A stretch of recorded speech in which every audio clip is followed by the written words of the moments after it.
This is my Research and Practice Assessment 2 MIS project. For my MIS final year project, I have the choice of a consultancy project, business plan, and a traditional dissertation. Having done a business plan in my business enterprise module and a consultancy project in the research and practice module, I now know what is expected of the projects. I have decided to do a traditional dissertation as it is generally more academically led and the area in which I feel most confident in. It provides new insight/knowledge and allows for a contribution of findings to the research. The research project consists of an introduction, literature review, methodology, results and discussion, and a conclusion with a similar structure to a consultancy project I have already done. Doing a dissertation is important as potential future employees take interest in final year projects. I can demonstrate what I can do independently. Through taking on this project, I am also demonstrating key skills such as problem solving, research, initiative and analytical skills, which are all vital skills to help me become more employable in the future, as well as providing me with an opportunity to learn about a specific area of interest. The research topic I have decided to base my research about is an investigation into the determinants of demand for students attending live female sporting events. I have based my study around this as I want to determine why male sports are so dominant in revenue, size and attendance compared to female sports.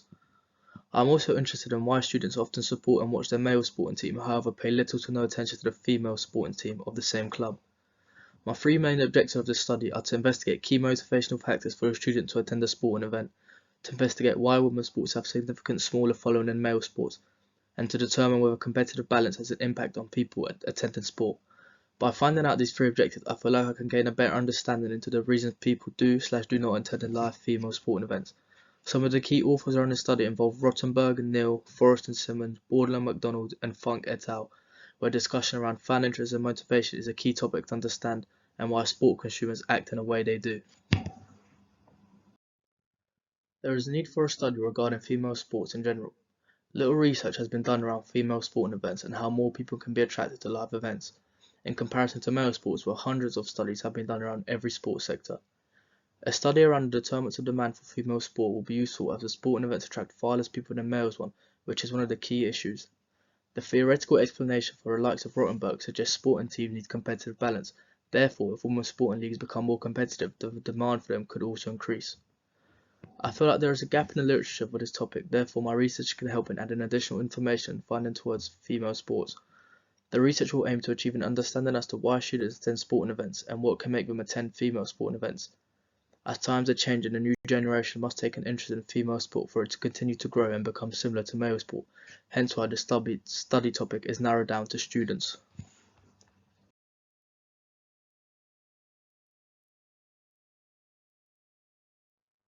My field of research will be based in the academic field. I'll be looking at contemporary literature in a relevant field of study. Academic studies are the product of months or sometimes years of study of subdivisional knowledge that is taught at university level. It is very different from a conventional blog post with little amounts of facts. It's a culture of people who work hard to discover new information and document it in a reliable way, hence why undertaking academic research is important. The research probably links back to students and the determinants of demand for attending female sporting events. It is important to understand what has been discovered in the existing research from foundations of fan interest and why fans attend sporting events. Current research on the topic acknowledges there is a big difference in attendance levels for male sports in comparison to female sports. However, very little to none acknowledge why live female sporting events have less attendance, as well as why younger people such as students are not taking huge interest in them. Finding out problems in your research field that have not previously been addressed is necessary, as solutions to the problem can be discovered, as well as clearly defining the motivations behind my study.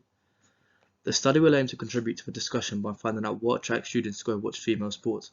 My research will look to establish what are some of the key motivations for a student to go watch a live sporting event. The discussion should review the findings and put them into context of the overall research.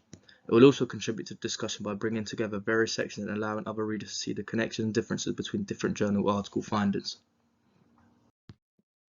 Current literature in the field of sport. When researching student motivation for attending live events, it is important to acknowledge the existing literature on the subject. Borden and MacDonald and Feddersen and Rott discover many determinants of demand for attending live sporting events. The discovery of the 5 main determinants of demand can be used as a framework to understand what attracts sports consumers to watch a game live. Louis highlights sporting organisation must market their product and service effectively, as forming a positive relationship with the consumer enhances demand for product. This implies that sport organisations need to create a sense of need for the consumer to return to increase overall attendance. Economic factors have a significant implication as to whether an individual is willing to attend a sporting event. Factoring several variable costs is key, as students often adopt the utility maximizing theory, where an individual purchases a product/service depending on disposable income and personal satisfaction. In other words, students want to get their money's worth when spending their own money. A key point to recognize from the current literature is many of the studies have been done in America. Whilst the motivations and trends are likely to be the same in the UK when attending live sporting events, this factor must be acknowledged. Neil and Rottenberg must be included in discussion, as they wrote two seminal papers when talking about the economics of sport with a hypothesis about competitive balance and uncertainty of outcome and how they both impact sport. Neil's assumption is that when a competitive balance is high, the uncertainty of outcome is greater, meaning more people are attending games, generating more revenue and profit for the sporting clubs. Using this conclusion as a base for my study can help me discover if increases the competitive balance in women's sports will increase the number of attendants.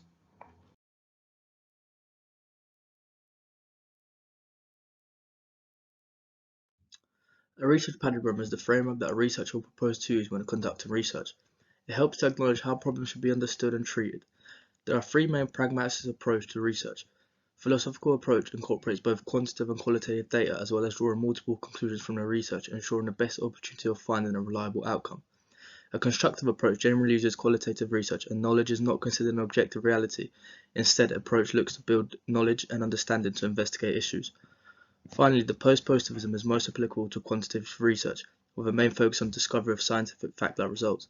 The argument for a post-positivist is that ideas and identity of research has an influence on what they observe, and therefore has an impact on what conclusions they come up with. Using this approach means that the method I apply in my study should be selected based on the research questions that I'll be asking. By selecting my methodology approach, I can get an overview of society as a whole and uncover social trends such as relationships between fan interest and sporting attendance motivations. For my sampling approach, I've decided to do self-selection sampling.